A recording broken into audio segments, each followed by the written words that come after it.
Erev Tov, everybody. Welcome to another edition of our Parashat HaShavua class. We are back after a small hiatus throughout the summer, where we hope everybody got energized and ready for another year. Another year, whether you're going back to school or you're going back to work, or maybe you continue work over the summer. But there's something about the summer and the hot weather that we all enjoy. The time to just regather ourselves, clear our minds, look forward to what's coming next. And we are happy that we can start learning Torah again in a public form, even though many of us have continued, obviously, to keep on learning Torah throughout the summer. But now we come back and we are in the parashiot approaching Rosh Hashanah. We are in Chodesh Elul. This week's parasha is Parashat Ki Tetze. There's so many mitzvot in this week's parasha.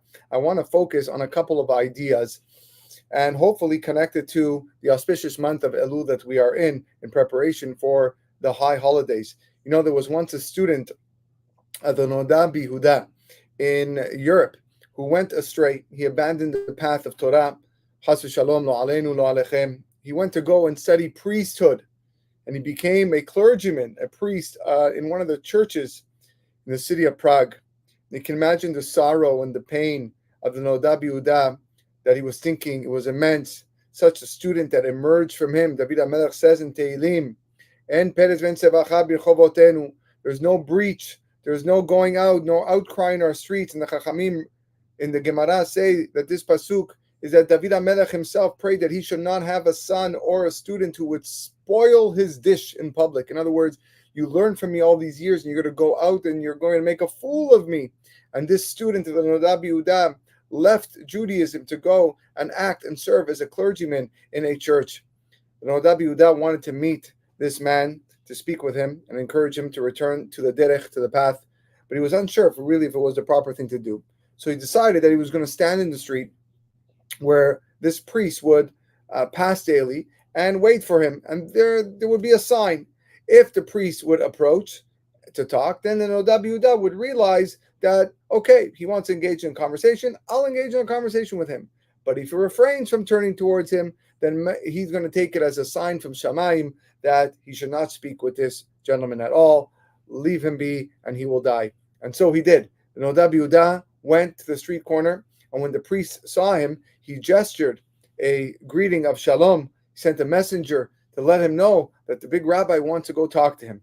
The Noda Bihuda took this as a sign from Shamayim that this is the will of HaKadosh Baruch Hu, and he began to converse with him. And as you can imagine, the rabbi asked his former student, I don't understand, what caused you to fall to such a low level? And the priest replied, it all began with an incident that happened when I was a yeshiva student, when I was back in yeshiva.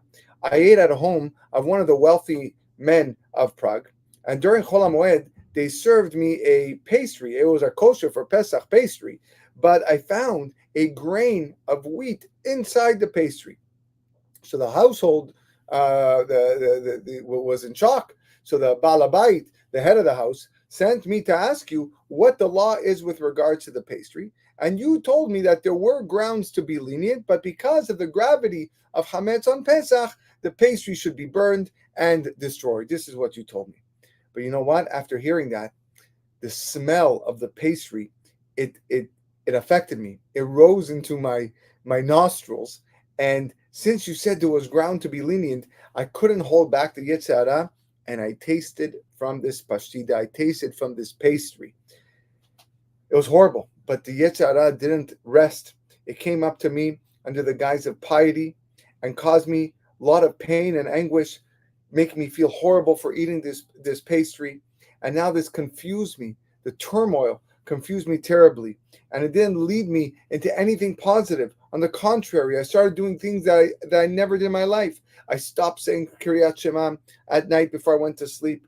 I said to myself, how is it possible that a Jew eats chametz and then can says Kiryat Shema at night? And that was just the beginning. It didn't stop.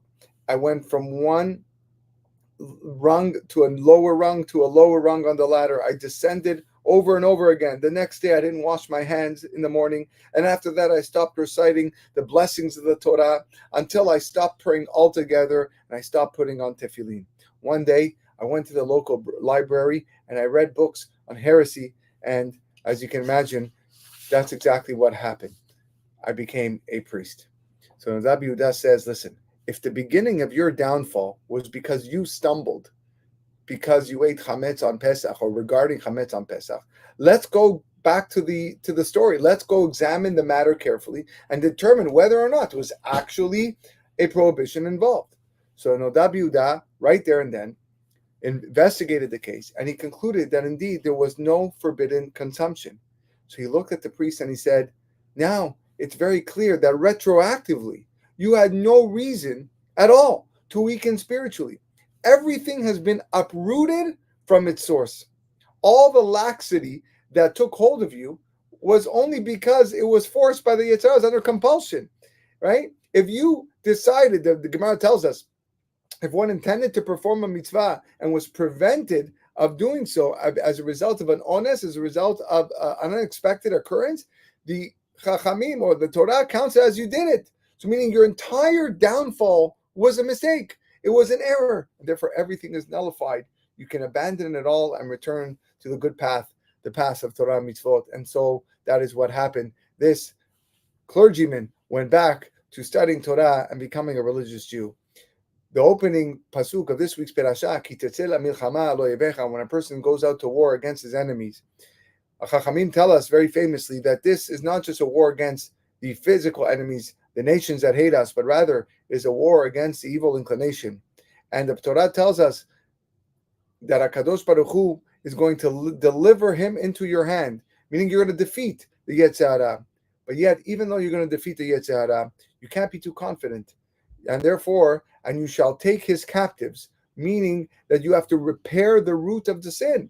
Yes, you're able to defeat the Yetzer Hara, but the Yetzer Hara is going to come back and haunt you, and it's going to taunt you, and it's going to affect you, and it's going to make your life miserable unless you are able to repair the root of the sin, the very transgression that caused the downfall in the first place. You have to subdue it from the Sitra Achra, reclaiming what was taken from you in the first place. Truth is, that's why the Yom Kippur Avodah, the Yom Kippur service, begins with this very famous prayer called Kol Nidrei or Kal Nidrei, to return to the root of the vow and find an opening for regret. And when you do so, all sins are nullified. For example, even if a person ate a loaf of bread that he had vowed to forbid upon himself, I take an oath, I'm not going to eat bread anymore.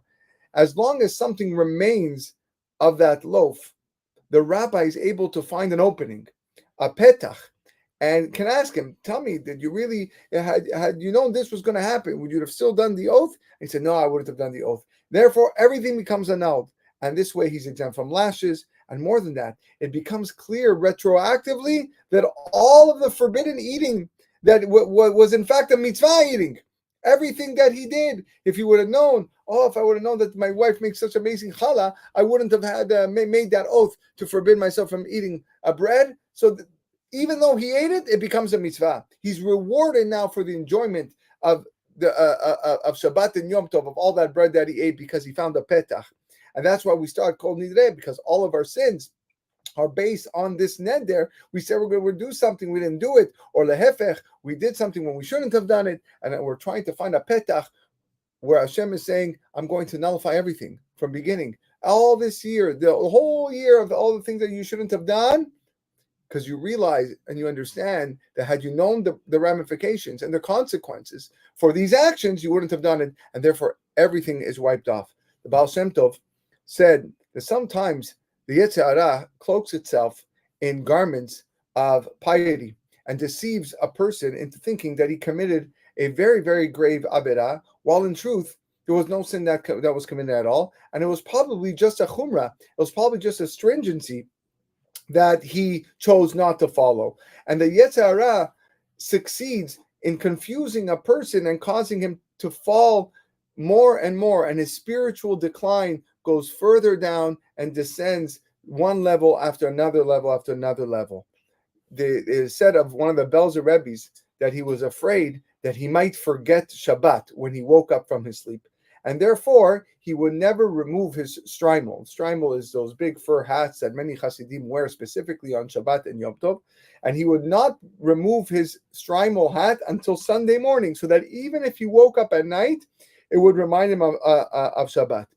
So once it was a story that he woke up on Friday night and he went to the bathroom. He had to go to the bathroom, and since he was still half asleep, he didn't realize. He went and he turned on the light. He turned on the light without realizing it. Now, Chatani Maskira Yom, this has probably happened to many people, including myself, where you don't realize it's just automatic, and you turn on the light when you go, especially in the middle of the night. But this rabbi, his heart was so broken within him, the anguish that it caused him. I can't believe it. I turned on the light Shabbat. He went to shul the next day. He couldn't pray anything. There was no kavanah, no concentration. And by Motzei Shabbat, he was convinced that he fell into an irreplaceable, irreparable abyss. And after Shabbat, he came to the great Rav and poured out his anguish. And the rabbi annulled the matter instantaneously. He said, why?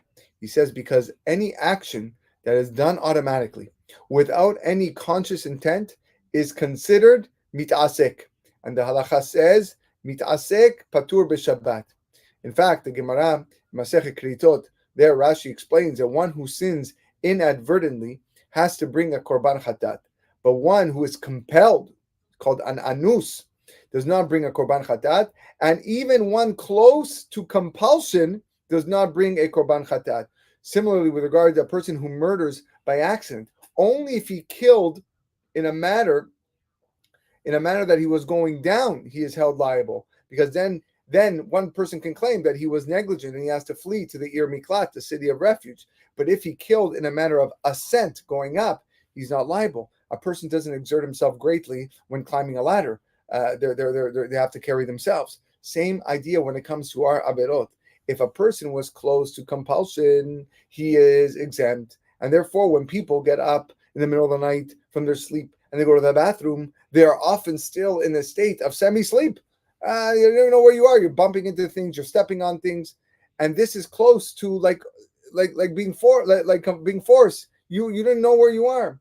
And in fact, that one of the responsa of Rabbi Akiva Eger also talks about someone who moved his hand in his sleep and he did a forbidden act on Shabbat, and he says, "No, you have nothing to worry about. You're good." And the rabbi told him, "You're good. You don't have to worry about it. If this was a Bet HaMikdash, you wouldn't even have to bring korban. It's not even considered a shogeg. You don't have to bring a korban." But the Yetzer Hara didn't allow this guy to settle down, and it worried him, and it weakened his mind, and he kept on thinking to himself, "Yom Mechalel Shabbat, look how you desecrated Shabbat." And even when he tried to strengthen himself, the Yetzer Hara was shouting at him, "How do you quickly forgive yourself? Do you realize what you did? You're a Baal Averah. Look, how can you treat the holy day of Shabbat like this?" And when the rabbi saw that this person was not comforted, he advised him, "You know what you got to do? You got to learn Hilchot Shabbat. Go and learn Hilchot Shabbat, and you're going to feel better." So the rabbi went, and he went to learn Hilchot Shabbat, and there he studied in depth all the laws of mit'asek, being involved with something else, and therefore a person is patur, and that's only then his mind was settled. And of course, we know the best remedy to defeat the Yetzer Hara is to go to the Bet Midrash and to study Torah. But that really is the way of the Yetzer Hara. It confuses a person and causes him to fall spiritually over acts that could have been judged differently, could have been judged favorably, could have been treated leniently, all for its primary purpose to bring him down spiritually. The main gain of the Yetzer Hara is actually not the sin itself, but the sadness and the feeling that follows it. And sometimes it succeeds in achieving that gain without even causing actual sin. Maybe this was the intent of the great rabbi, to teach this person that to strengthen their hearts, no matter what situation you are in. You turn on the light by accident or whatnot, or even if you ate a pastry that was not chametz, but it had a kernel of wheat in there, and for whatever reason you thought that it was chametz, that was taking you down. On the contrary, it doesn't exempt a person from moving forward, being strong, serving God, praying to Him in a continuous way. There are many customs that in our eyes are treated as if they were true Torah prohibitions, And when a person transgresses one of them, he feels like he no longer belongs in the realm or in the environment of God-fearing Jews, and that he feels he doesn't have a place amongst his friends because he transgressed this. But had he really looked at the matter deeper, had he understood what exactly he was doing, he would see that this was actually just a Yetzer Hara. The Yetzer Hara came to him clothed in righteousness to bring him down spiritually, and that's really what the Baal Shem Tov is instructing all of us over here, that a person needs to learn to say to the Yetzer Hara, I am not going to accept the stringency that you oppose on me, because I know that your intention is just to nullify me from serving Borei Olam, the Creator. You speak falsehood, Yetzer Hara. And even if you were correct that there was some sin here, it would be a greater nachat, it would be a greater delight to HaKadosh Baruch Hu that I do not accept your stringency, because your intention is to bring me sadness, to bring me sorrow in Avodat Hashem, the service of God. On the contrary, I'm going to continue to serve HaKadosh Baruch Hu with simcha, with joy, because that's one of our great principles, to bring nachat ruach leyotzro, to bring delight to HaKadosh Baruch Hu. Even if I disregard the stringency you want me to accept, HaKadosh Baruch Hu is not going to be angry at me, because he knows that my job is to serve him joyfully. And I think, my dear listeners, I think this is a big problem that often many of us face today. One that often wears the cloak of zealotry and supposed piety, the tendency of people to rebuke others, or the tendency of people to look down at others for not adopting humrot, for not adopting stringencies that are not actual halachic requirements. One can look at his neighbor relying upon a lenient ruling of a great and worthy rabbi, an amazing, well-known posek, and immediately assume that this person, he's off. He totally lost it. He's acting with negligence. He's acting with laxity. He has no regard for the Torah. He shows no kavod for the Torah. But in truth, that is totally false. It's probably Lashon Hara. The Torah was not given to angels. It was given to man, with all paths of different paths of law, and with legitimate humrot and legitimate kulot.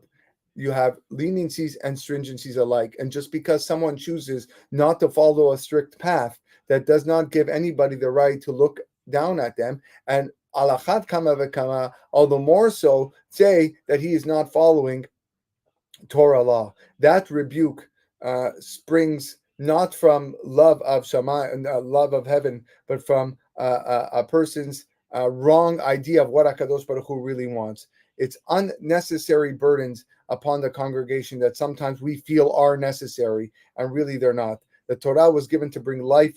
It was not given to bring hardship. The Chachamim tell us in Pirkei Avot, don't judge your fellow until you have reached his place. And therefore, who among us can truly stand in someone else's place? If Mr. So-and-so cannot handle your stringency, then why are you criticizing him? Where he got in life is something to be proud of, and we should pat him on the back and say, Chazak u'Baruch. Who knows the full measure of their struggles, their commitments, and their sacrifices? And as for the person who is receiving this criticism, don't be broken. If you have acted according to halacha, I'll be the first person to commend you and pat you on the back, because you relied upon reliable halachic scholars and Talmidei Chachamim. You are fulfilling the will of Hashem. Don't let the sharp tongues of other people uproot your joy in the mitzvot. The Yetzer Hara delights not only in sin, but even in the sadness that follows a mitzvah performed without adopting every possible stringency. The Yetzer Hara is telling you you're not good enough. You need to do more, and if you're not doing more, your service is lacking, and that is not true. We need you to strengthen your heart. We need you to be stronger. Rejoice at the fact that you are walking in the clear path of halacha, because that is the path that our Chachamim has set out for us. So that's the first lesson that I wanted to share with you. A very powerful, very important lesson in the month of Elul. The next idea that I would like to share is on the mitzvah of Ben Sorer More, the rebellious son. The Torah tells us that if a man has a wayward and rebellious son who does not listen to the voice of his father and the voice of his mother, then he eventually is put to death. The rabbis tell us very famously that this rebellious son is judged based on his end. The Torah says, let him die innocent and not become guilty of his greater sins. Meaning right now, although he hasn't really done anything too crazy, but the path that he's going is going to get there, and eventually he's going to be put to death. So therefore, we just take his life right now. Now, it's a very, very complex sugya. There's a lot going on in discussion in the Gemara and Masechet Sanhedrin. Happy to announce that this mitzvah has never taken place. Never has anybody been killed for being a ben sorer umoreh. So therefore, everyone asks, so if that's the case, why does the Torah give it to us? It's so we get sachar for learning it. We get reward for learning the halachot and expounding on the verses. But nevertheless, some of the mefarshim explain, what did this guy do wrong? What did this kid do wrong that he's being put to death, or would be put to death had it actually happened? So some say that he failed in the mitzvah of kedoshim tiyu. He failed in performing the commandment of you shall be holy. Okay, but what does that mean? Is one who is not yet holy liable to death? I can list dozens of people that I don't think are holy. There's probably lots of people that think I'm not holy. So what does that mean? That means we're all put to death because we haven't fulfilled kedoshim tiyu, which is arguably one of the hardest and most difficult mitzvot to do in our lives. So how do we understand this? So we can explain this based on a parable. If a man needs to walk from one city to another, let's say he needs to walk from Tel Aviv to Bnei Brak, or Bnei Brak to Tel Aviv, very, very close cities, but they're still a bit apart. The faster this person walks, the less time the journey is going to take. But even if he walks very slowly, he's still going to arrive at his destination. If it's not in 1 hour, then it's 2 hours. If not 2 hours, it'll be 3 hours. But when is this true? It's true when he's walking facing towards his destination. But if he's facing towards a different destination, if instead of walking towards Tel Aviv, he's walking towards Jerusalem, then the opposite's going to happen. The faster he walks, the farther he's going to get from his destination. So meaning the key is to be in the right direction. And the main problem with this ben sorer umoreh, this wayward and rebellious son, is that he's on the wrong direction. No one is required to already be at the level of kedoshim tiyu, but he has to be at least oriented in that direction. And if a person is on that path, even if he's progressing slowly, will eventually reach that destination sooner or later. But the ben sorer umoreh is walking in the opposite direction. The more he advances, the farther he gets from holiness, and the farther he gets from his true purpose of life. And regarding the ben sorer umoreh, the Torah tells us that he does not listen to the voice of his father and the voice of his mother. And what basically the Torah is saying, what makes this son rebellious to his parents is not just because he disagrees with their words and wants to behave differently, but rather this is part of his ideology. It's part of his sense of maturity. I am not going to listen to my parents. I am not a little child anymore. I am permitted to do whatever I want. You know, Shlomo HaMelech in the book of Mishlei goes at length to speak about someone who is a drunkard, someone who drinks a lot of wine, who has woe, who has sorrow, who has quarrels, who has wounds without cause. Shlomo HaMelech says, those who linger over wine. Among those people who sit late at bars and at pubs to drink lots of wine, there are cries, there are wails, there's woes and sorrows, there are many judgments, there are fights, there are fist fights, there are injuries that happen as a result. The Vilna Gaon says on this pasuk that a person should not say, I don't have to worry about that. I'm going to go to the bar, I'm going to have lots of drinks, and I'll be good. And I'll be able to tell, oh, this is good wine. I'm going to be fine. I can drink a whole bunch of wine. Nothing's going to happen to me. And if it's bad, I'm just going to walk away. A person should not say that. A person should not come to a bar and a pub and say, I know how to overcome myself. I'm going to be able to drink the wine and check if it's good for me, then it's going to bring me lots of happiness. And if it's bad for me, I'm going to have the inner strength to move away. One should not say this. Why? Because once you cling to the alcohol, once you cling to the wine, it will be so pleasant to your palate and that you'll be so full, but you'll continue to drink, and you'll eventually lead you to vomit it out. And after a person clings to wine, even if he comes to know that the wine harms him, It will be sweet to his palate. He will enjoy it, continue to drink it. Again, it will bring him to vomiting. This is the similar idea is brought in a story brought down the Midrash Tanchuma about a pious student who had a father who was a drunkard. He drank a lot of wine and he became drunk. And every time he became drunk, he would fall in the streets, motionless, totally passed out. And the young kids of the town would come and hit him with stones and pebbles and shout and call after him, "Look at this shikor, look at this drunkard." And when the son, his Hasid son, his pious son, saw his father ashamed and humiliated, he goes, "This is so bad for me. I wish I would just die already. I don't want to be here seeing my father in this state." The son went to the father and says, "Dad, listen, I will bring wine to your house. Just don't go to the pub. Don't go to the bar. It brings disgrace upon you. It brings disgrace upon me." The father said, "You know what, son? You're right. I realize I've reached a place too far. I'm going to listen to your advice." Anyways, one day when it was raining, this Hasid son went on the street, and on the way to the Bet Knesset, he saw another drunkard lying in the marketplace. Rain falling on top of him. The guy was passed out. And again, the youths of the city were hitting him with stones and pebbles, throwing dirt on him, throwing mud at his face. And the young pious man saw this, and he said, "This is a perfect opportunity." He went home and he grabbed his father. He goes, Abba, come here. I want to show you something." He brings him to the marketplace and he shows him this drunk guy on the street, the disgrace, and the young men making fun of him and throwing mud on him and dirt. Right? Maybe this would be the ultimate nail in the coffin that my father is never going to go back to the pub because he sees somebody else in that disgrace soaking wet from the rain. And he brought him there and he showed him. What did the father do? He went up to the drunkard. He bent over to him and whispered in his ear. He said, "Tell me, where did you get the wine from? Which bar? Which bar did you buy this wine? Did you drink this wine? I want to know. And his son couldn't believe it. He goes, "Abba, father, this is the reason why I brought you here? It's not why I brought you here. I called you because I want you to see the disgrace these kids are doing to this drunk guy, because it's what they do to you when you drink and you're passed out on the ground. And I want you to stop going to the bar. This is the perfect proof."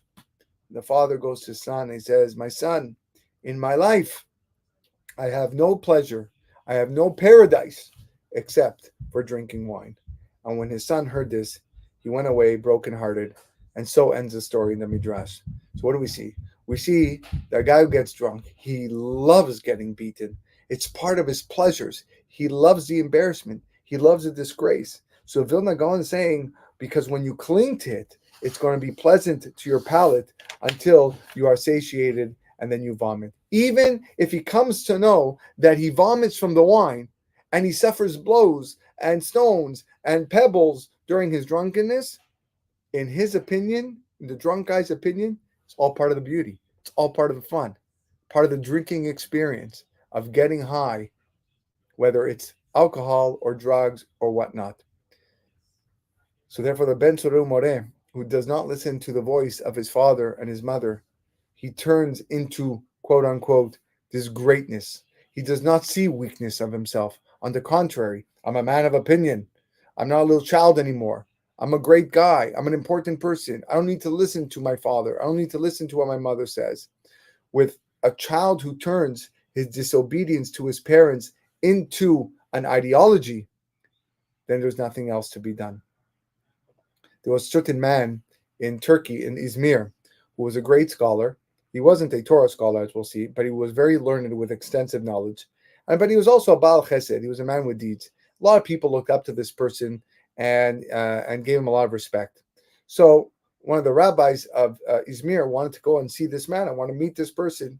So he relates that he enters the house of this guy and he sees all the delicacies in the world, all kinds of wines and cheeses. He's got scotch bottles worth hundreds of dollars. He's got cheeses that are, I don't know how many, aged this many years. He's got rack of lamb that has been aged. He's got all the amazing delicacies and pleasures and materialism. You name it, he has it. And he answered, the rabbi goes up to him and he says, "What's all this? What's going on?" And he says, For what reason does God give this world? Obviously, if God gives us this world, it's for us to enjoy it. Rabbi heard this and he says, I cursed him and he died a few days later. What's up, shot? A person who does not withstand temptation, that's one thing. We all love our bells and whistles. It's nice to have a nice car, a nice home, nice clothes. That's okay. Some people come, we need it. We need it, and it's a temptation. Some people have a temptation for food, some people have a temptation for clothing, some have a temptation for jewelry. But to turn it into an ideology, to actually verbalize and say, this is the reason why God gave us this world to enjoy, that's already too much. The Gemara Maseches Sanhedrin of Kavav Amud Aleph says that Shevna was a greater Rosh Hashiva than Chizkiah HaMelech. Two unbelievable Torah scholars. Shevna had 130,000 students, and Chizkiah had 110,000 students. And yet, the congregation or the nation wanted to appoint Chizkiah as a potential Mashiach of the generation. Chizkiah was a great tzaddik, and they wanted to appoint him, even though Shevna was a greater Rosh Hashiva. When this happened, Shevna passed away in disgrace and humiliation and embarrassment that he wasn't given the honor. So, more than that, the way Shevna died was very humiliated, where they pierced his heels and they hung him by the tails of their horses, dragged him over thorns. The Gemara says, what's going on? Why is it that Shevna was destined to have such a horrible death when he was such a great Rosh Hashiva? And the Gemara there says that Shevna was a man of indulgence. He was an indulgent person. He was a man of desire, and he enjoyed transgression. He loved the physical parts of this world. And on a simple pshat, it brought his downfall. But the correct interpretation is Shevna was a great rabbi. He was a Rosh Hashiva. And because he was a Rosh Hashiva, he founded an ideology that it is possible to be a Ben Torah. It is possible to be a Torah scholar and simultaneously enjoy this world. And it was his own approach. It was his own approach of life that equal to spirituality and equal to ruchniut, you have gashmiut. And that was a grave mistake. Such a person has no remedy. And the law is he has to die. The Torah does not spare all his greatness in Torah, because it is impossible for a person to have two loves in his heart. You cannot love the words of ruchniut, of Torah and Kedusha, and at the same time equally love that of materialism. The Chovot HaLevavot in Sha'ar Cheshbon HaNefesh writes that just as water and fire cannot be combined in one vessel, so too love of this world and love of the world to come cannot be combined in the heart of a believer. This world and the world to come, says the Chovot HaLevavot, are like two co-wives. When you please one of them, you anger the other. There's the way of the Torah, and there's no other way. And that's something that we have to really internalize during this month of Elul, when we reach the moments of how long will you straddle both sides. This is a famous pasuk from the story of Eliyahu and Navi and the false prophets. Eliyahu was telling them, you can't jump from one mountain to the other. One day you're going to serve God, one day you're going to serve the idol. If HaKadosh Baruch Hu is God, follow him. If you feel the other one is a God, follow him. You have to decide where you stand. Throughout all the days of the year, we appear as those who enjoy all worlds. A little we study, and a little we enjoy things of the world, and some which are permitted, some things which we're not allowed to do, or we're not allowed to see, or we're not allowed to taste, or we're not allowed to wear. And each person knows about himself and understands what we're talking about. But when it comes to the month of Elul, we need to search within our hearts. We are 3 weeks away or less from Yom Hadin, and each person has to ask himself, where am I really? What mountain am I standing on? Am I on the mountain of God, or am I on the mountain, chas v'shalom, of another deity? Am I on a mountain of spirituality, or am I on a mountain of physicality, where all I care about is money, where all I care about is nice clothing, all I care about is delicious food? Where is my bet midrash? Where is my study hall? Am I studying things that are going to make me into a better person, or do I only care about things, watching things online or on social media that will clearly not make you a better person? The Mishnah in Pirkei Avot tells us that there's two distinct groups of students. There's the students of Abraham Avinu and the students of Bilam Harasha. And the Mishnah goes on to enumerate different traits and qualities of positive traits of the students of Abraham Avinu versus those of Bilam Harasha, which have negative traits. And the Rav Meir Chadash, Zecher Tzadik Livracha, said, a lot of people think that these were just two separate groups of people. But he said that's not the case. They did not sit in two separate study halls. One of them, this is the yeshiva of Abraham Avinu, this is the yeshiva of Bilam Harasha. Well, that's not true. They were all sitting in the same bet midrash. Sometimes they were sitting right next to each other on the same bench or even across from each other. Sometimes they were havrutot. Sometimes they were their own learning partners. One of them is a student of Abraham and one of them is a student of Bilam Harasha. What is the difference between a student of Abraham and a student of Bilam? The difference is the direction that person is walking, the path that he is taking. One of them is a path of averot, of transgressions, of falsehood, of vanity, of sin, and the other one is a path of kedusha. It's a path of kedoshim tihu. A path of I'm going to take step by step. I know that might take me a long time, but I know what my ultimate destination is, and I got to make sure that I stay on this road. Sometimes sometimes we get to this month of Elul and we get so inspired and Baruch Hashem, but in reality, the whole year needs to be Elul. What we're trying to work on ourselves now needs to kind of spread the whole entire year, all 12 months. But for us, Elul is like the whole year, and the whole year is just the whole year, and therefore it's very difficult for us to take even baby steps sometimes, let alone leaps and bounds to come closer to Hashem. But we don't give up. We don't give up. That's the Yetzer Hara trying to convince us that we're too far gone.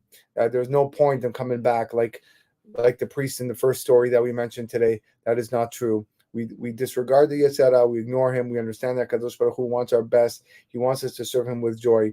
Our job now more than ever is to toughen up, to strengthen ourselves, make the most important decisions of our year. Where are our faces directed to, and to decide what really are our ideologies that we want to keep for ourselves, impart to our children, teach other people around us. If it's ideologies of falsehood and shtuyot and things that make no difference in the world, then now is the time to say, you know what? I don't want to be a part of that anymore. I'm not interested anymore. I don't care for it. It's not going to bring any benefit to my life. It's not going to bring any goodness to my life. It just brings me stress and anxiety and anger and bad midot, and that's something that I don't want.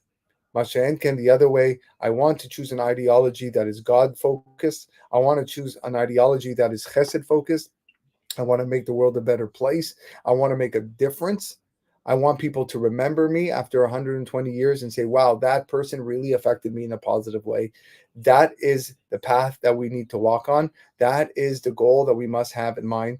And if we have that in mind constantly, and we start now in Elul, Bezrat Hashem, it will expand, it will extend into Tishrei, into Cheshvan, and we will continue to build upon that. Yemir Hashem will be zoche to only good things, be zoche to Yeshua Nechamot, and a year of prosperity, a year of blessing, a year of good tidings and shalom amongst ourselves, our family, communities, and all of Klal Yisrael. Wishing everybody a wonderful night.